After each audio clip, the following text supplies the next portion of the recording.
The underestimated species commander Elena Vasquez floated in the observation deck of Luna Station, her coffee growing cold in the zero gravity as she stared at the starfield beyond Earth's moon. After 15 years monitoring deep space communications, she had grown accustomed to the silence of the void. Earth's most advanced listening post had detected nothing more exciting than cosmic background radiation and the occasional asteroid mining beacon. That changed at 0347 hours on a Tuesday that would forever mark the end of human innocence. The detection arrays lit up like a Christmas tree. Energy signatures unlike anything in their databases flooded the screens, massive and approaching fast. Elena pushed herself toward the command console, her heart already racing as the implications became clear. These weren't natural phenomena or human spacecraft. The signatures were too large, too organized, too alien. Within minutes, Luna Station's small crew of 12 had assembled in the main operations center. Dr. Marcus Chen, the station's xenobiologist, and Elena's closest friend, pulled up the sensor data on the main display. His usually calm demeanor cracked as he processed what they were seeing. "Elena, these energy readings suggest ships the size of small cities," Marcus said, his voice barely above a whisper. "At least 40 of them, moving in perfect formation toward our solar system. They'll reach Earth's orbit in less than 72 hours." Elena activated the emergency communication link to Earth. The delay seemed eternal as their message traveled the distance to the planet below. When the response came, it carried the weight of a world suddenly aware it was no longer alone in the universe. Within hours, every major government on Earth had declared a state of emergency. Military forces mobilized, but everyone knew that Earth's weapons were designed to fight other humans, not visitors from the stars. The first alien fleet emerged, from faster-than-light travel at the edge of the solar system, with a display of power that left human observers speechless. The ships were elegant constructs of crystalline metal and flowing energy, their surfaces rippling with colors that had no names in human languages. Each vessel dwarfed Earth's largest space stations, and they moved with the confidence of a civilization that had never known defeat. Admiral Zek Thor of the Cathera Empire stood on the bridge of his flagship, the Eternal Dominion. His tall, slender form was typical of his species, with pale blue skin and large, dark eyes that had seen 1,000 worlds fall before Kithramite. To him, the small blue-green planet ahead was nothing more than an inconvenient obstacle in his pursuit of the Zarathi rebels. "Status report," Zek Thor commanded, his voice carrying the authority of absolute power. "The primitive world shows signs of basic technology," his tactical officer reported. "Radio transmissions, crude spacecraft, nuclear weapons, nothing that could threaten us. Shall we establish a quarantine zone?" Zek Thor barely glanced at the tactical display showing Earth. "Irrelevant. The Zarathi scum will be trapped between our fleet and their dying ships. This backwater world can witness the price of defying the Empire." But the Cathera weren't the only ones who had found Earth. From the opposite side of the solar system, another fleet materialized. These ships were different, darker and more angular, bearing the scars of a people who had fought for survival across the galaxy. The Zarathi rebels, led by War Chief Nyx, had fled Cathara oppression for generations, always one step ahead of the Empire's vengeance. War Chief Nyx studied the blue world that lay between her battered fleet and their Cathara pursuers. Her species was shorter and stockier than the Cathera, with skin like burnished copper and eyes that glowed with an inner fire born of desperation. The Zarathi had once been slaves to the Empire, but they had won their freedom through blood and sacrifice. "The Empire has found us again," her weapons officer reported grimly. 40 ships to our 15.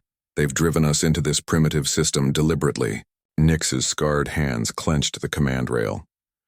"Then we make our stand here. Better to die fighting than to live in chains again." On Earth, the situation escalated rapidly. President Sarah Chen addressed the world from the United Nations building, her words carried to every corner of the planet. "My fellow humans, we face the unknown today. 2 alien fleets have entered our system, and their intentions are unclear. We must remain calm, united, and prepared for whatever comes. But Earth's Attempts at communication fell on deaf ears. The Kythera viewed humans as barely sentient, insects scurrying about on a rock. The Zarathi, consumed by their desperate flight, saw Earth only as terrain in their final battle. Neither faction bothered to respond to the primitive radio signals coming from the planet's surface. Elena watched from Luna Station as both fleets began to position themselves. The Kythera formed a perfect battle line, their ships spacing themselves with mathematical precision. The Zarathi clustered their damaged vessels together, preparing for a desperate last stand. Earth hung between them like a blue marble, beautiful and fragile. "They're treating us like we don't exist," Marcus observed, his scientific mind struggling to comprehend such cosmic arrogance.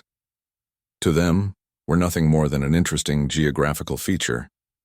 The first shots were fired at 1400 hours Earth, standard time. Beams of coherent energy lanced across the void, weapons that could crack moons striking shields that bent space itself. The battle was beyond anything humans had imagined possible, a clash of technologies that made Earth's most advanced weapons look like stone tools. Elena watched in horror as one of the energy beams, missing its intended target, struck Earth's moon. The ancient satellite, humanity's constant companion for millions of years, cracked like an egg. Massive chunks of lunar rock began falling toward Earth, and the tidal effects started immediately. On Earth's surface, coastal cities felt the ocean surge as the moon's death throes disrupted tidal patterns. The first fragments of lunar debris struck the atmosphere, creating meteor showers that lit up the sky like falling stars. But these were no gentle light show. The larger pieces that survived the atmospheric entry struck with the force of nuclear weapons. Mumbai disappeared in a flash of fire and debris. The entire east coast of Australia was scoured clean by a tsunami triggered by a lunar fragment the size of a city block. London, Paris, Tokyo, New York. One by one, humanity's greatest cities died as collateral damage in a war that had nothing to do with them. President Chen's voice cracked as she made her second address to the world, this time from a military bunker deep beneath the Rocky Mountains. "The death toll is rising by the hour. Our moon is gone, our cities are burning, and still they fight above us as if we don't matter."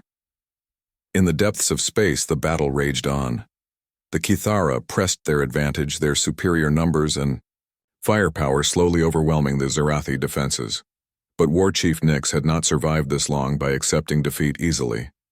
She ordered her ships to use Earth's gravity well as a slingshot, swinging around the planet in desperate attack runs that brought the battle directly into Earth's atmosphere. The sky above Earth became a battlefield. Alien fighters screamed through the atmosphere, their sonic booms shattering windows and toppling buildings. Energy weapons lit up the night, turning clouds to steam and setting forests ablaze.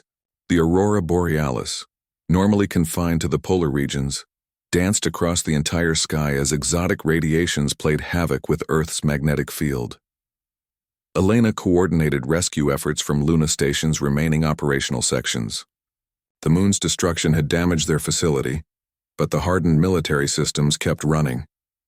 She found herself becoming the unofficial voice of humanity's space-based assets, coordinating the few dozen spacecraft that survived the initial chaos. "All stations, this is Luna Actual," she broadcast on the emergency frequency. "We need immediate evacuation of low Earth orbit. Repeat, all civilian and military assets are to withdraw beyond lunar orbit immediately." But there was nowhere to run. The alien battle had spread throughout the solar system. Mars Colonial Base reported Zarathi fighters using their orbital platforms as cover. The asteroid mining stations went silent one by one as stray weapons fire found them. Even the deep space monitoring stations beyond Pluto detected energy signatures as the conflict spread. Dr. Chen worked frantically to analyze the alien technology from the fragments that rained down on Earth. In hidden laboratories, around the world, scientists studied metal that shouldn't exist and energy patterns that defied known physics.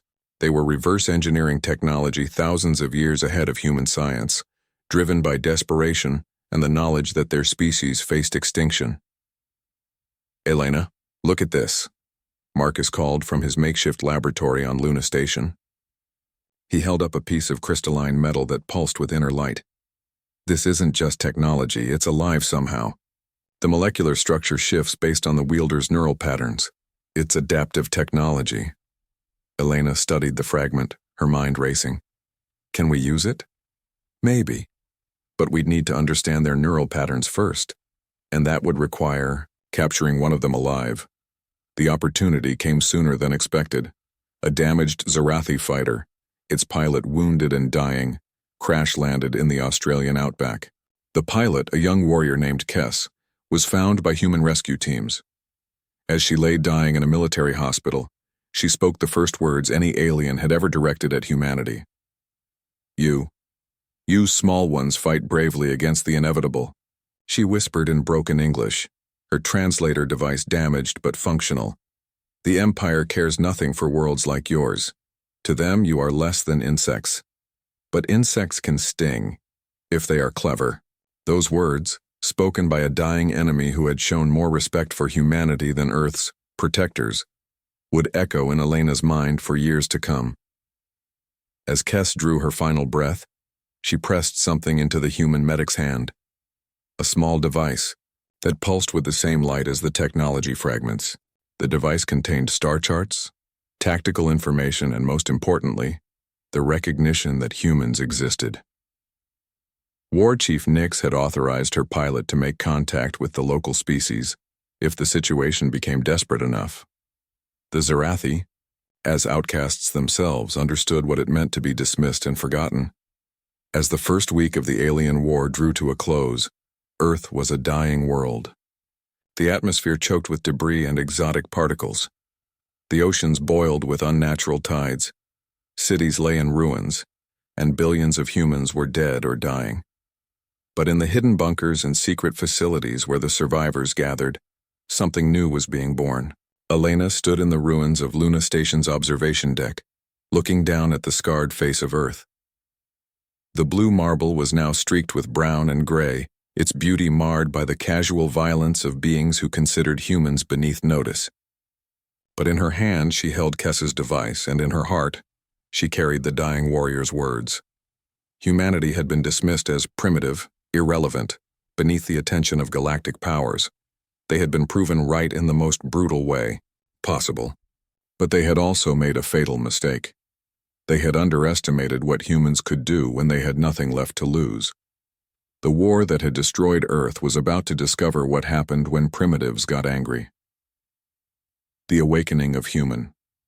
Fury 6 months after the first shots were fired above Earth, the planet that had once been humanity's cradle was barely recognizable. The oceans had turned red with algae blooms triggered by exotic radiation.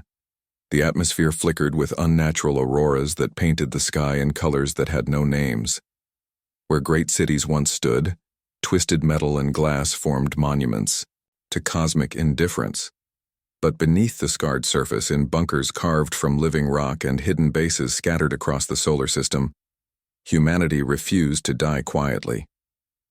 Commander Elena Vasquez had traded her pristine Luna Station uniform for salvaged body armor and a breathing mask. She moved through the corridors of Sanctuary Alpha, a hidden base built inside an asteroid between Mars and Jupiter. What had started as an emergency mining operation had become the unofficial capital of human resistance. "Report," she said to Captain Sarah Mitchell, a former commercial pilot who had become their best fighter commander after losing her entire family in the bombardment of London. Sarah's face was hard as granite, her eyes carrying the weight of too many friends lost. "We hit another Cathera supply convoy near Saturn. 3 ships disabled, 1 destroyed. We managed to salvage their cargo before their reinforcements arrived." Elena nodded, studying the tactical display. 6 months of guerrilla warfare had taught them painful lessons about their enemies. The Cathera fought with the precision of a species that had conquered 1,000 worlds, but their very perfection was also their weakness. They couldn't adapt to opponents who didn't follow their rules. And the Zarathi? War Chief Nix agreed to the meeting. She'll be here in 2 days. The alliance with the Zarathi rebels had been born of necessity rather than trust. After the dying pilot Kess had given them the neural interface device, Dr. Marcus Chen had made a breakthrough that changed everything. Human neural patterns, chaotic and unpredictable compared to most species, could confuse alien artificial intelligence systems in ways their creators never anticipated. Marcus emerged from his laboratory, exhaustion etched into every line of his face. He'd been working 18-hour days for months, reverse engineering alien technology with a team of Earth-surviving scientists. Elena, we've done it. The new fighters are ready for field testing. She followed him to the hidden hangar where their latest creation waited. It looked like no ship ever built by human hands, a hybrid of salvaged alien technology and human engineering that followed no aesthetic, except deadly efficiency. Where alien ships were elegant and flowing, the human fighters were angular and aggressive, covered in weapon systems that had been cobbled together from a dozen different technologies. We call her the Fury, Marcus said with pride. She's got Cathara shields, Zarathi weapons, and a human pilot interface. The aliens designed their systems to work with predictable, logical minds, but human pilots think in ways that confuse their targeting systems.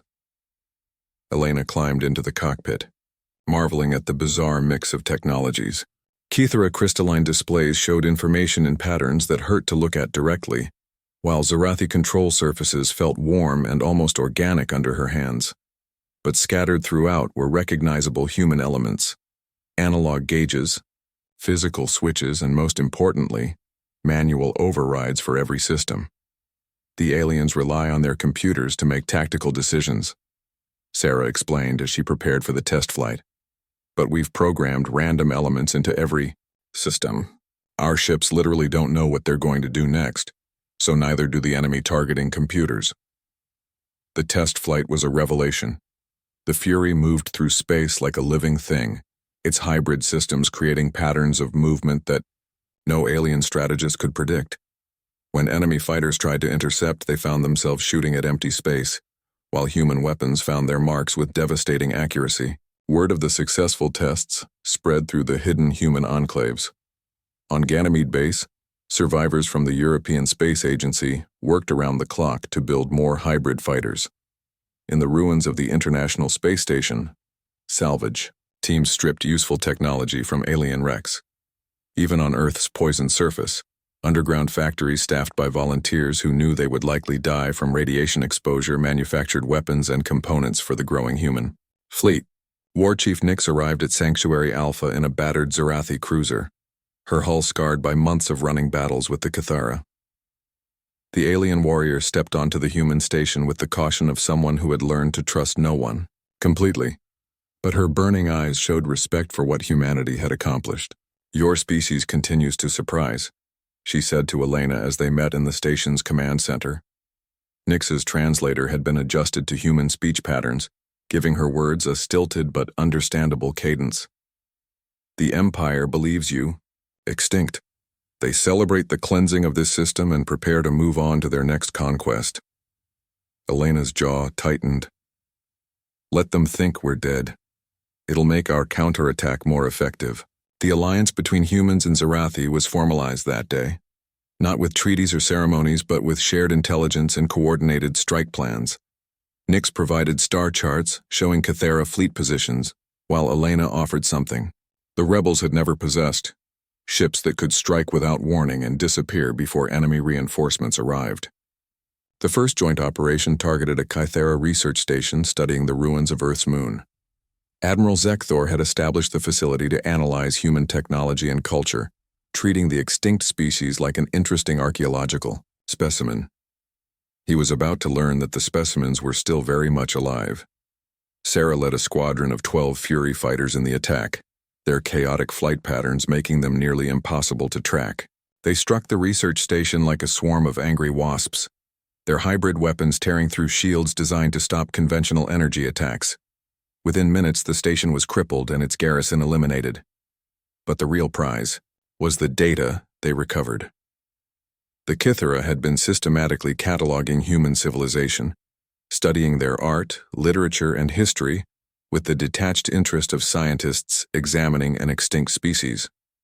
What they found in those files would fuel human rage for generations to come. They knew, Elena said, her voice barely controlled as she read through the translated documents. They knew that Earth was inhabited. They knew about our cities, our culture, everything. And they went ahead with their battle anyway because they didn't consider us worth the effort of avoiding. The revelation spread through the human resistance like wildfire. They hadn't been victims of an accident or collateral damage. They had been deliberately dismissed as irrelevant. Their entire civilization sacrificed for the convenience of beings who couldn't be bothered to fight their war somewhere else. Dr. Chen made another breakthrough that changed the nature of their war. Deep in the Kythera files, he found technical specifications for their neural interface technology. Unlike human minds, Kythera consciousness followed rigid patterns that made them incredibly efficient, but also predictable. Their entire military doctrine was based on the assumption that all intelligent species thought in similar ways. We can turn their own weapons against them, Marcus explained to the assembled resistance leaders. Their computers are designed to interface with logical, orderly minds. But we can program our systems to be deliberately chaotic, to make decisions that make no tactical sense until the moment they work. The new doctrine spread throughout the human fleets. Pilots were trained to make seemingly random decisions, to break off attacks when they should press forward, to charge when retreat made more sense.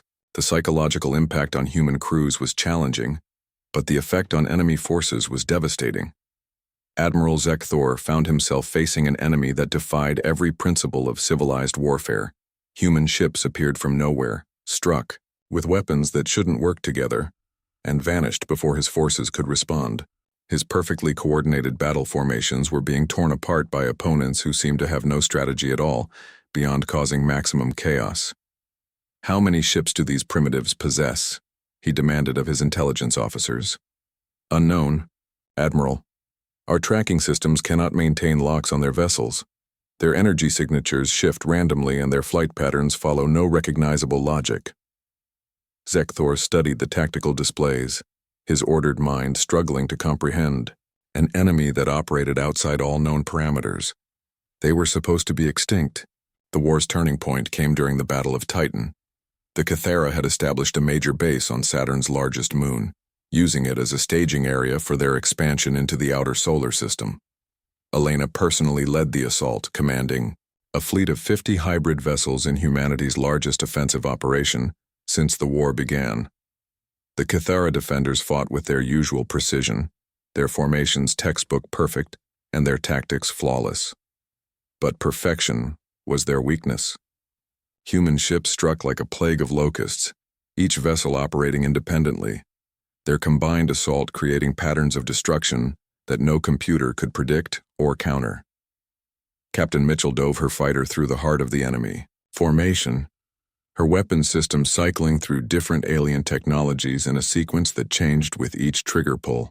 Behind her flew pilots from a dozen different nations and backgrounds, united by loss and fury into the most effective fighting force the galaxy had ever seen. The base fell in less than 3 hours. As Kythera survivors fled in their escape pods, they carried with them the impossible news that the extinct primitives of Earth had just handed the Empire its first major defeat in 1,000 years. War Chief Nix watched the battle from her command ship, her warrior's heart filled with something she hadn't felt in decades: hope. "They fight like my ancestors," she told her officers. "Before the Empire broke our spirits and made us into proper, predictable soldiers." The victory at Titan marked the beginning of the end for Kythera dominance in the solar system. Human raids grew bolder and more frequent, targeting supply lines and isolated outposts with impunity. The Empire's perfect war machine began to develop cracks as its commanders tried to adapt to an enemy that couldn't be understood or predicted. But Elena wasn't content with defensive victories. She had seen the files on Earth's destruction, read the casual dismissal of human civilization in Kythera military reports.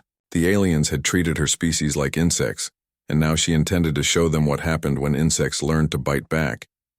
The final operation was audacious beyond anything attempted before. While Kythera fleets searched the outer system for human bases, Elena led a strike force directly to their command ship, the Eternal Dominion. Admiral Zekthor's flagship was the symbol of imperial power, a mobile fortress that had overseen the conquest of countless worlds. Using stealth technology adapted from both Kythera and Zerathi systems, the human fleet approached undetected. At the last moment, they dropped their cloaking fields and struck with everything they had. The surprise was complete. No one expected the primitive survivors to assault the Empire's most powerful ship. The battle raged through the corridors of the massive vessel as human boarding parties fought their way to the command center. Elena led the assault personally, her hybrid weapons cutting through Imperial guards with the fury of a species that had lost everything and now had nothing left to fear. She found Admiral Zekthor on his bridge, still trying to coordinate his fleet's response to the impossible assault. When he saw her, his large dark eyes widened with something that might have been respect, or perhaps simply shock at seeing a member of the supposedly extinct species. "You should be dead," he said, his voice carrying the weight of absolute authority that had commanded fleets across the galaxy. Elena raised her weapon, a hybrid of 3 different alien technologies that had been built by human hands. "You killed our world because we were beneath your notice. Now you'll learn what primitives can do when they stop trying to be civilized." The shot that killed Admiral Zekthor echoed through the galaxy. Within hours, news of his death and the capture of his flagship had reached every Cathera world and outpost. The Empire that had seemed invincible suddenly found itself facing an enemy that refused to follow the rules of civilized warfare. But Elena's war wasn't about conquest or territory. It was about recognition. As Cathera reinforcements arrived to retake their system, they found human fleets ready and waiting. The battles that followed were brutal and chaotic, with neither side able to claim decisive victory. The stalemate that emerged from the Solar System War changed the balance of power across the galaxy. The Cathera Empire, forced to acknowledge that the primitive humans were not only alive but capable of matching their fleets, agreed to formal negotiations. The Zerathi rebels, emboldened by their alliance with humanity, began striking back at Imperial worlds across the galaxy. Elena stood on the bridge of the captured Eternal Dominion, now renamed Terra's Vengeance, as the first official diplomatic contact between humanity and the galactic community began. The species that had been dismissed as irrelevant insects now sat at the negotiating table as equals, their right to exist purchased with blood and fury. War Chief Nix joined her at the observation windows, looking out at the mixed fleet of human, Zerathi, and even some captured Cathera vessels that now patrolled the solar system. "Your species has a saying," the alien warrior said. "Something about sleeping giants?" Elena nodded, thinking of the billions who had died when Earth burned, of the cities that would never be rebuilt, of the moon that would never again light Earth's night sky. "We let you know we were more than you expected, and now the galaxy will never underestimate humanity again." The war that had begun with humanity's near extinction ended with their emergence as a galactic power. They had been primitive, been dismissed, been written off as casualties of someone else's conflict, but in their darkest hour, they had discovered that sometimes the greatest strength comes not from superior technology or perfect tactics, but from the simple refusal to accept defeat. The galaxy had laughed at primitive Earth. Now it watched, in respectful silence as humanity took its place among the stars, carried there on wings of fury and the unbreakable will to survive.